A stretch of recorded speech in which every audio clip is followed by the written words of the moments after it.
అనుకోని పరిణయం episode 20. Hello friends, ఎవరైనా ఛానల్ని కొత్తగా చూస్తున్నట్లయితే తప్పకుండా ఛానల్ని సబ్స్క్రైబ్ చేసుకోండి. వీడియోని లైక్ చేసి హై పాయింట్స్ ఇవ్వండి. స్టోరీలోకి వెళ్ళిపోదాం. ఆరాధ్య బయటకు వచ్చి తన టెన్షన్ని తగ్గించుకుంటుంది. బాబోయ్, అబ్బాయి గారిలో ఇంత రొమాంటిక్ యాంగిల్ ఉందా? ఆ రోజు నిద్రలో కిస్ చేశాడు, కానీ ఈరోజు నార్మల్గా ఉన్నప్పుడే నన్ను ముద్దు పెట్టుకోపోయాడు. ఇంత జరుగుతున్నా అబ్బాయి గారికి ఇంకా ఏమీ అనిపించడం లేదా? సరిపోయింది, ఎప్పుడు నన్ను ప్రేమిస్తున్నట్టు తెలుసుకుంటాడో ఏంటో అని ఇంకా అభి స్పర్శ తన బాడీపై ఉన్నట్టు అనిపిస్తుంటే ఆరాధ్య చిన్నగా నవ్వుకుంటూ అక్కడి నుండి ఇంకా డ్రెస్సులు సెలెక్ట్ చేసుకోవడానికి వెళ్తుంది. అభి ఎన్నో ఆలోచనలతో కొంత సమయానికి బయటకొస్తాడు. దూరంగా ఆరాధ్య డ్రెస్సులు సెలెక్ట్ చేసుకోవడం చూసి తనని ఎలా ఫేస్ చేయాలో అర్థం కాక ఇంకా అభి డైరెక్ట్గా వెళ్ళి పక్కన ఉన్న సోఫాలో కూర్చుని మొబైల్ చూసుకుంటూ ఉంటాడు. ఆరాధ్య తనకున్న రేంజ్లో డ్రెస్సులు సెలెక్ట్ చేసుకుంటుంది.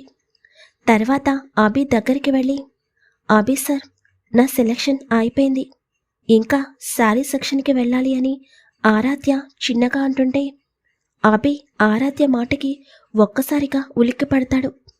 ఎందుకంటే ఇప్పుడు ఆరాధ్య చీరలో ఉండబట్టే కదా తను ఇందాక కంట్రోల్ తప్పాడు. వెంటనే అభి ఆరాధ్య వైపు చూస్తూ, అవసరం లేదు, నువ్వొచ్చేది ఆఫీస్కి, అంతేకాని ఫంక్షన్స్కి కాదు. రేపటి నుండి నువ్వు ఆఫీస్కి ఓన్లీ డ్రెస్సులు మాత్రమే వేసుకుని రావాలి, శారీ వద్దు అని అభి చెప్తుంటే ఆరాధ్య ఆశ్చర్యంగా అభి వైపు చూస్తుంది. తర్వాత తనకి అర్థమవుతుంది అభి ఎందుకలా మాట్లాడుతున్నాడు అని. ఆఫీస్కి కాదు అభి సార్, నార్మల్గా జస్ట్ ఒక 2 శారీస్ మాత్రమే తీసుకుంటాను అని ఆరాధ్య చెప్పగానే, ఎందుకో నా కొంప ముంచడానికా అని అభి మనసులో అనుకుంటూ ఉండగా, మేడం ఇవి ప్యాక్ చేయించమంటారా అని సేల్స్ గర్ల్ అడుగుతుంటే అభి సేల్స్ గర్ల్ తీసుకొచ్చిన డ్రెస్సెస్ వైపు చూస్తాడు. చేయించండి అని ఆరాధ్య అంటుంటే 1 మినిట్ అని చెప్పగానే ఆ అమ్మాయి ఆరాధ్య ఇద్దరు అభి వైపు చూస్తారు. నువ్వు సెలెక్ట్ చేసుకున్న డ్రెస్సెస్ ఇవేనా అని అభి లేచి వాటి వైపు చూస్తూ అడుగుతుంటే అవును అని ఆరాధ్య చెప్తుంది. ఇంకా అభి అక్కడి నుండి ముందుకు వెళ్ళి అక్కడున్న సేల్స్ గర్ల్తో క్వాలిటీ అండ్ కాస్ట్లీ డ్రెస్సెస్ చూపించమని చెప్పగానే ఆరాధ్య భయంగా అభి వైపు చూస్తుంది. ఇవేమీ వద్దు, ఇవి వాటి ప్లేసెస్లో పెట్టేసేయండి అని అభి చెప్పగానే, అయ్యో అభి సార్, ఏం చేస్తున్నారు? నాకు కాస్ట్లీ వద్దు, ఇవి నాకు ఓకే అని ఆరాధ్య కంగారుగా చెప్తుంటే, అలాగే మీరు చూపించండి అని అభి చెప్పగానే వాళ్ళింకా కాస్ట్లీ డ్రెస్సెస్ చూపిస్తారు. ఇప్పుడు ఇందులో సెలెక్ట్ చేసుకో అని అభి చెప్తుంటే, అభి సార్ ప్లీజ్ వద్దు, నా దగ్గర అంత బడ్జెట్ కూడా లేదు అని ఆరాధ్య టెన్షన్గా అంటుంటే, చూడు, నువ్వు వర్క్ చేసేది నా దగ్గర, అండ్ నువ్వు రేపటి నుండి నాకు అసిస్టెంట్గా ఆఫీస్కి వస్తున్నావు. నువ్వు వర్క్ చేసేది చిన్న కంపెనీలో కాదు, మనం బయట ఎప్పుడు ఎవరిని కలుస్తామో తెలీదు. నువ్వు ఇలాంటి డ్రెస్సెస్ వేసుకుంటానంటే నేనెందుకు ఒప్పుకుంటాను అని అభి అంటుంటే, అంటే కాస్ట్లీ డ్రెస్సెస్ వేసుకుంటేనే మీ దగ్గర వర్క్ చేయాలా అని ఆరాధ్య ఆశ్చర్యంగా అడుగుతుంది. నువ్వెలా అనుకుంటే అలా అని అభి ఇంకా ఆరాధ్య డ్రెస్సెస్ సెలెక్ట్ చేసుకోకపోవడంతో తనే ఆరాధ్యకి సెట్ అయ్యే డ్రెస్సెస్ అన్నీ తీసి పక్కన పెడుతూ ఉంటాడు. వాటి కాస్ట్ చూస్తుంటే ఆరాధ్యకి కళ్ళు తిరుగుతున్నట్లు అనిపిస్తుంటే ఆరాధ్య భయంగా అక్కడి నుండి పక్కకు వెళ్ళి తన మొబైల్ ఓపెన్ చేసి అందులో ఉన్న అమౌంట్ చెక్ చేస్తూ ఉంటుంది. ఇప్పుడు వీటికి ఎంత బిల్ అవుతుందో ఏంటో, నా దగ్గర అంత అమౌంట్ లేవు, ఈ అభికి ఎలా చెప్పాలి? ఈయన గారి దగ్గర వర్క్ చేయాలి అంటే ఈయన గారికి రేంజ్కి తగ్గట్టు డ్రెస్సెస్ వేసుకోవాలా ఏంటి అని ఆరాధ్య మనసులో అభిని తిట్టుకుంటూ ఉంటుంది. కానీ అభి ఎన్ని డ్రెస్సెస్ తీసుకుంటున్నాడో ఆరాధ్య అసలు గమనించుకోదు. ఇంకా అభి డ్రెస్సెస్ సెలెక్ట్ చేసి ప్యాక్ చేయమని చెప్పి ఆరాధ్య దగ్గరికి వచ్చి, ఏవో శారీస్ కావాలని చెప్పావు, వెళ్దామా అని అంటుంటే అప్పటికే వీటికి బిల్లు ఎలా పే చేయాలో అర్థమే చావడం లేదు. మళ్ళీ చీరలు కూడానా? అమ్మ బాబాయ్, మళ్ళీ వాటిని ఏ రేంజ్లో తీసుకుంటాడో అని ఆరాధ్య మనసులో భయంగా అనుకుంటూ, వద్దు అభి సార్, నేను తర్వాత తీసుకుంటాను అని ఆరాధ్య భయంగా అంటుంటే అభి అవేమీ పట్టించుకోకుండా ఆరాధ్య చేతిని పట్టుకుని శారీ సెక్షన్కి తీసుకుని వెళ్తాడు. ఇంకా అక్కడ కూడా ఆరాధ్య మాట అస్సలు పట్టించుకోడు. ఆరాధ్యకి సెట్ అయ్యేటట్టు ఫ్యాన్సీ మోడల్లో చాలా సింపుల్ కాస్ట్లీ చీరలు తీసుకుని వాటిని కూడా ప్యాక్ చేయిస్తాడు. అందరు అమ్మాయిలు షాపింగ్ చేయడానికి అంత ఇంట్రెస్ట్ చూపిస్తే నువ్వేంటి షాపింగ్ అంటేనే భయపడుతున్నావు, ఇంకా వెళ్దాం పద అని చెప్పి అభి కిందకి వెళ్తుంటే, మీలాంటి వాళ్ళతో షాపింగ్కి వస్తే భయపడటం కాకుండా ఇంకేం చేయాలి అని ఆరాధ్య తన తలని చిన్నగా కొట్టుకుంటూ అభి వెనుక అడుగులు వేస్తుంది. సార్ బిల్ అని మేనేజర్ బిల్ ఇవ్వగానే ఆరాధ్య ఆ బిల్ అమౌంట్ చూస్తుండగానే ఒక క్షణం తన గుండె ఆగి కొట్టుకున్నట్టు అనిపిస్తుంటే అభి సార్ అని గట్టిగా అరుస్తుంది. ఇంతలో సేల్స్ బాయ్ అక్కడికొచ్చి, సార్ ఈ బ్యాగ్స్ ఎక్కడ పెట్టమంటారు అని అతను అడుగుతుంటే ఆరాధ్య అతని చేతిలో ఉన్న బ్యాగ్స్ వైపు కళ్ళు పెద్దవి చేసి చూస్తుంది. జస్ట్ 1 మినిట్ అని అభి బిల్ పే చేస్తుంటే ఆరాధ్య, అభి సార్ వద్దు ప్లీజ్, ఇవన్నీ తీసుకోవడం నాకు ఇష్టం లేదు, ప్లీజ్ మీరు ఏమీ అనుకోకండి, ఇవి రిటర్న్ ఇచ్చేసేయండి అని ఆరాధ్య భయంగా కంగారుగా అంటుంటే, కొంచెం సేపు నోరు మూసుకుని ఉంటావా అని అభి కొంచెం కోపంగా చెప్పి ఇంకా బిల్ పేమెంట్ చేసి ఆరాధ్య చేతిని పట్టుకుని బయటికి నడుస్తాడు. సేల్స్ బాయ్ బ్యాగ్స్ అన్నీ కూడా కార్లో పెట్టి వెళ్ళిపోతాడు. ఆరాధ్యకి మాత్రం వాటన్నింటినీ చూస్తుంటే చాలా భయంగా అనిపిస్తుంది. అనవసరంగా ఈ అభి దగ్గర షాపింగ్ గురించి మాట్లాడాను. షాపింగ్కి తీసుకురావడమే షాకింగ్ అనుకుంటే ఇప్పుడు బిల్లు కూడా ఎంత చెప్పినా వినకుండా అభి పేమెంట్ చేసేస్తాడు. ఏం చేయాలి అని ఆరాధ్య మనసులోనే టెన్షన్గా అనుకుంటూ ఉంటుంది. ఆలోచించింది చాలు, ఉన్న చిన్న మెదడుకి ఎక్కువ పని పెట్టకు అని అభి కారు డ్రైవ్ చేస్తూ అంటుంటే, అభి సార్ ఒక 2 months నాకు టైం ఇవ్వండి, మీ అప్పు తీర్చేస్తాను అని ఆరాధ్య అనగానే అభి సడన్గా కారు బ్రేక్ వేస్తాడు.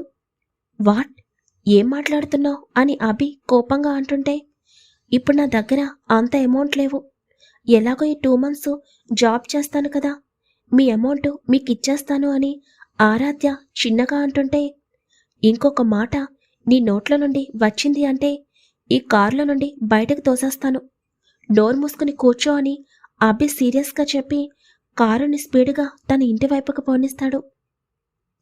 ఇప్పుడు నేను ఏమన్నానని అయ్యగారికి ఇంత కోపం వచ్చింది అని ఆరాధ్య మనసులో అనుకుంటూ ఉండగా, ఆయన నువ్వు ఎందుకు ఇలా ఆలోచిస్తున్నావు ఆరాధ్య, అభి నీ భర్త, తను నీకు షాపింగ్ చేస్తే నువ్వెందుకు ఇంత ఫీల్ అవుతున్నావు అని తన మనసు అడుగుతుంటే, నేను తన భార్యని అని తనకి గుర్తులేదు కదా, అలాంటప్పుడు ఎలా యాక్సెప్ట్ చేయగలను అని ఆరాధ్య చిన్నగా అనుకుంటుంది. కొంత సమయానికి అభి కారు తన ప్యాలెస్కి చేరుకుంటుంది. చంద్రశేఖర్ గారు, పద్మావతి గారు ఇద్దరు కూడా హాల్లో కూర్చుని ఉంటారు. అభి ఆరాధ్య వైపు చూస్తూ, ఇంకా నువ్వు లోపలికి వెళ్ళు, నాకు క్లయింట్స్తో మీటింగ్ ఉంది అని చెప్తుంటే, అయ్యో అభి సార్ ఆఫ్టర్నూన్ అయిపోయింది, ప్లీజ్ లంచ్ చేసి వెళ్ళండి అని ఆరాధ్య కంగారుగా చెప్తుంటే అభి ఒక క్షణం ఆలోచిస్తాడు. ప్లీజ్ అని మళ్ళీ ఆరాధ్య అనగానే సరే పద అని చెప్పి ఇంకా అభి లోపలికి అడుగులు వేస్తాడు.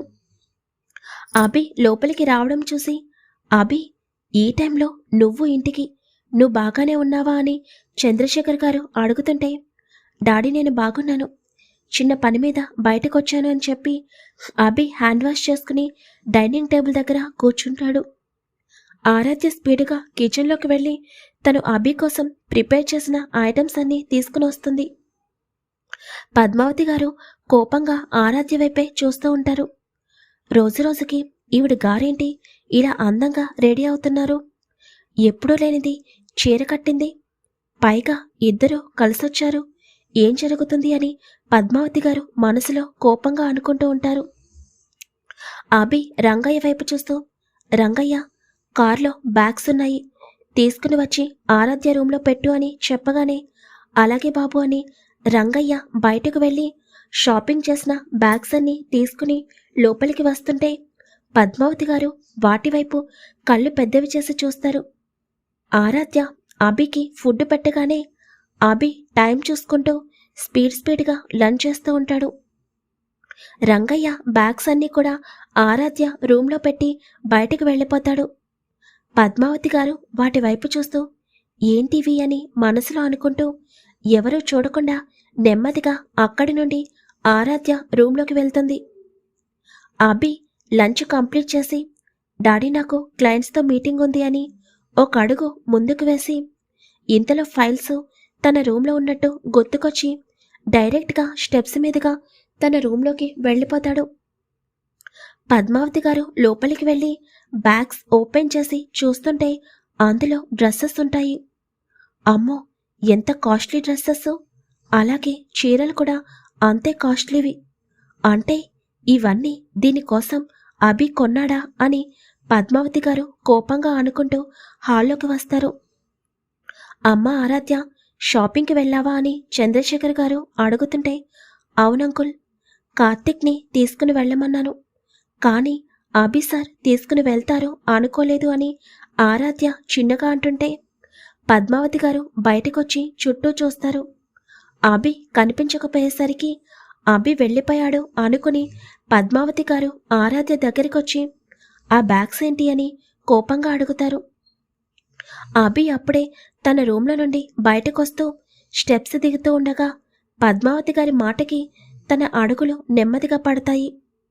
ఆరాధ్య పద్మావతి గారి వైపు చూస్తూ రేపటి నుండి ఆఫీస్కి వెళ్ళాలి, అందుకు డ్రెస్సెస్ షాపింగ్ చేశాను అని ఆరాధ్య చెప్తుంటే నువ్వు చేశావా లేకపోతే చేయించావా అని పద్మావతి గారు కోపంగా అడుగుతుంటే ఆరాధ్య ఏమీ అర్థం కాక పద్మావతి గారి వైపు చూస్తుంది. నువ్వు ఈ ఇంట్లో అడుగుపెట్టినప్పుడే అనుకున్నాను ఇలాంటివి స్టార్ట్ అవుతాయి అని. మిడిల్ క్లాస్ బుద్ధులు ఎక్కడికి పోతాయి, ఈరోజు నిరూపించుకున్నావు అని పద్మావతి గారు కోపంగా చంద్రశేఖర్ గారి వైపు చూస్తూ ఈ ఇంట్లో ఇంకా ఈ అమ్మాయిని ఎన్ని రోజులుంచుతారు? తేరగా తిని కూర్చోవడం తప్ప చేసే పనేముంది?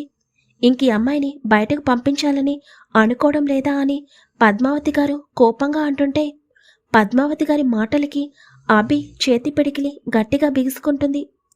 చంద్రశేఖర్ గారు కోపంగా పైకి లేచి పద్మ, ఏం మాట్లాడుతున్నావో అర్థమవుతుందా అని ఆయన చాలా సీరియస్గా అడుగుతుంటే నేను మాట్లాడిన దాంట్లో తప్పేముంది అని పద్మావతి గారు ఆరాధ్య వైపు చూస్తూ ఇప్పుడు నువ్వు షాపింగ్ చేసుకుని వచ్చావు కదా, వాటికి బిల్లు ఎవరు పే చేశారు అని పద్మావతి గారు కోపంగా అడుగుతుంటే ఆరాధ్య ఒక క్షణం బాధగా కళ్ళు మూసుకుంటుంది. చెప్పు, నా కొడుకేగా పేమెంట్ చేసింది అని పద్మావతి గారు అనగానే అవును అని ఆరాధ్య చిన్నగా అంటుంది. అప్పటికే ఆరాధ్య కళ్ళల్లో నీళ్లు చేరతాయి. విన్నారు కదా, ఈరోజు లక్షల్లో డ్రెస్సులు షాపింగ్ చేసింది, రేపు కోట్లలో బంగారం షాపింగ్ చేయిస్తుంది. నేను ముందు నుండి చెప్తూనే ఉన్నాను, చూశారు కదా, నా మాట నిజం అయ్యింది. ఈ అమ్మాయి బుద్ధి బయట పెట్టుకుంది అని పద్మావతి గారు కోపంగా అంటుంటే ఆరాధ్య కళ్ళల్లో కన్నీళ్లు తన చెంపల మీదుగా జారిపోతుంటే ఆరాధ్య ఏడుస్తూ అక్కడి నుండి స్పీడ్గా తన రూంలోకి వెళ్ళిపోతుంది. ఆరాధ్య కళ్ళల్లో కన్నీళ్లు చూసిన అభి కళ్ళు ఎరిపెక్కగా కోపంగా పద్మావతి గారి వైపు చూస్తూ ఒక్కో మెట్టు దిగుతూ ఉంటాడు.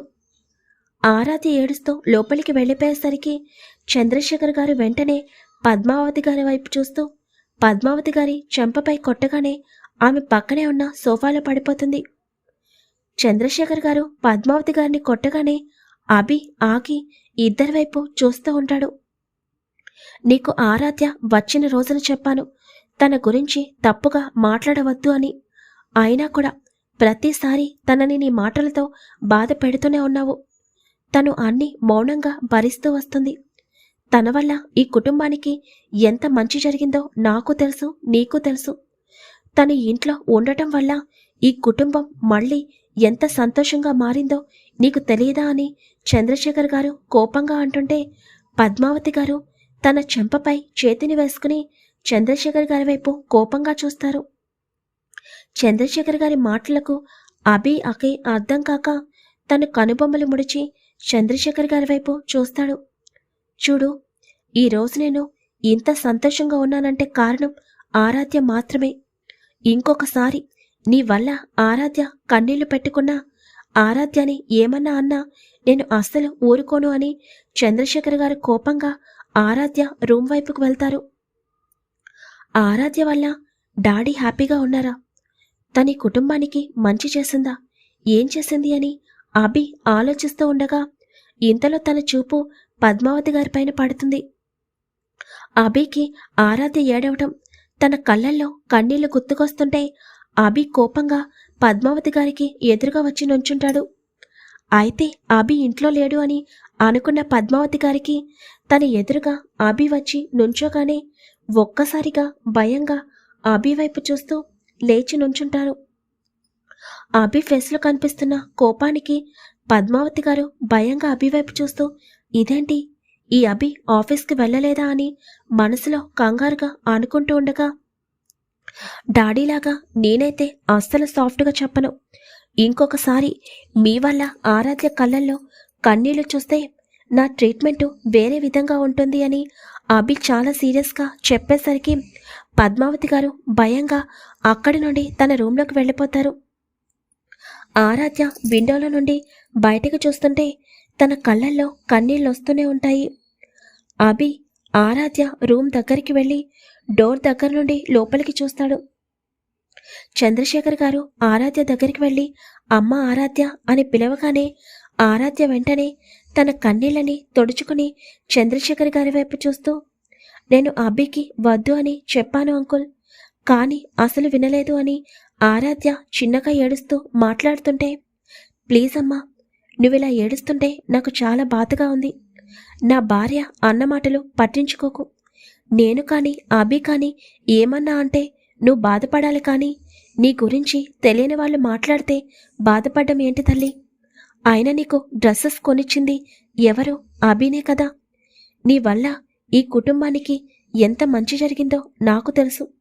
ఏడవకు ఆరాధ్య అని చంద్రశేఖర్ గారు ఆరాధ్య కన్నీళ్లను తుడుస్తూ, ఇప్పుడు మా ఆరాధ్య నవ్వుతుంది, నవ్వాలి అని చంద్రశేఖర్ గారు చిన్నగా నవ్వుతూ అంటుంటే, ఆరాధ్య చంద్రశేఖర్ గారిని బాధ పెట్టడం ఇష్టం లేక చిన్నగా నవ్వుతుంది. చంద్రశేఖర్ గారు ఆరాధ్య తలపై చేతిని వేసి, నువ్వు అందంలోనూ గుణంలోనూ అన్నింటిలోనూ బంగారు తల్లివి, ఇంకెప్పుడు ఏడవకూడదు సరేనా అని అంటుంటే ఆరాధ్య అలాగే అని తల ఊపుతుంది. చంద్రశేఖర్ గారు ఆరాధ్యపై ఎందుకంత ప్రేమ చూపిస్తున్నారో అభికి అర్థం కాదు. కానీ ఆరాధ్య ఫేస్లో నవ్వు చూడగానే అప్పటి వరకు కోపంగా ఉన్న అభి కొంచెం కూల్ అవుతాడు. ఇంతలో కార్తీక్ కాల్ చేసి మీటింగ్కి టైం అవుతుంది అని చెప్పగానే వస్తున్నాను అని ఒకసారి ఆరాధ్య వైపు చూసి ఇంక అక్కడి నుండి ఆఫీస్కి స్టార్ట్ అవుతాడు. నైట్ 7 అవుతుండగా వినయ్ కార్ అనేది ఇంటి ముందు ఆగుతుంది. వినయ్ డైరెక్ట్గా లోపలికొచ్చి పద్మావతి గారి రూమ్లోకి వెళ్తాడు. వినయ్ని చూడగానే పద్మావతి గారు, వినయ్ ఎక్కడికి వెళ్ళిపోయావరా అని కోపంగా అడుగుతుంటే, మామ్, అసలు నా గురించి ఏమనుకుంటున్నారు? నేను చక్కగా గోవాలో ఎంజాయ్ చేస్తుంటే డాడీ ఏంటి మనుషుల్ని పెట్టి మరీ నన్ను ఇక్కడికి రప్పించారు అని వినయ్ కోపంగా చెప్పగానే, నీ ముఖం, మనుషుల్ని పెట్టి నిన్ను రప్పించింది మీ డాడీ కాదు, మీ అన్నయ్య అని పద్మావతి గారు చెప్పగానే, వాట్, అన్నయ్య ఎవరు అని వినయ్ అయోమయంగా అంటాడు. ఇంకెవరు, మీ అన్నయ్య అభివర్ధన్, తనే నిన్ను ఇక్కడికి రప్పించింది అని పద్మావతి గారు కోపంగా చెప్తుంటే, మామ్, ఏం మాట్లాడుతున్నావో నీకైనా అర్థమవుతుందా? అన్నయ్య నన్నిక్కడికి రప్పించడం ఏంటి? అసలు తనిప్పుడు పిచ్చివాడుగా ఉంటే అని వినయ్ నవ్వుతుంటే పద్మావతి గారు వినయ్ తలపై చిన్నగా కొట్టి, అసలిక్కడ ఏం జరుగుతుందో నీకు తెలిసేడిస్తేనే కదా ఫోను స్విచ్ ఆఫ్ చేసి పెట్టుకున్నావు. మీ అన్నయ్యకి కొన్ని రోజుల క్రితం యాక్సిడెంట్ అవ్వడం, మీ అన్నయ్యకి గతం గుర్తుకు రావడం, నువ్వు కంపెనీని పట్టించుకోకుండా జల్సాలు చేయడం వల్ల కంపెనీ మొత్తం నష్టాల్లోకి వెళ్ళిపోయిందని మీ అన్నయ్యకి తెలియడం, దానివల్ల మీ అన్నయ్య నిన్నిక్కడికి రప్పించడం జరిగింది అని చెప్పగానే వినయ్ చుట్టూ ఉన్న భూమి ఒక్కసారిగా గుండ్రంగా తిరుగుతున్నట్లు అనిపిస్తుంటే ఒక్కసారిగా పద్మావతి గారి మాటలకి అన్నయ్య నార్మల్ అయిపోయాడా అని వినయ్ భయంగా అలాగే ఫ్లోర్పై కూర్చునిపోతాడు. బాబు వినయ్, అభి వచ్చాక నీ పరిస్థితి ఏంటో దేవుడే నిన్ను కాపాడాలి. స్టోరీ నచ్చితే తప్పకుండా కామెంట్ చేయండి. వీడియోని లైక్ చేయడం మాత్రం మర్చిపోకండి. 20 మినిట్స్ స్టోరీ చూస్తున్నారు కదా, జస్ట్ ఒక్క సెకండ్ టైం చూసుకుని వీడియోని లైక్ చేయండి. Thank you very much.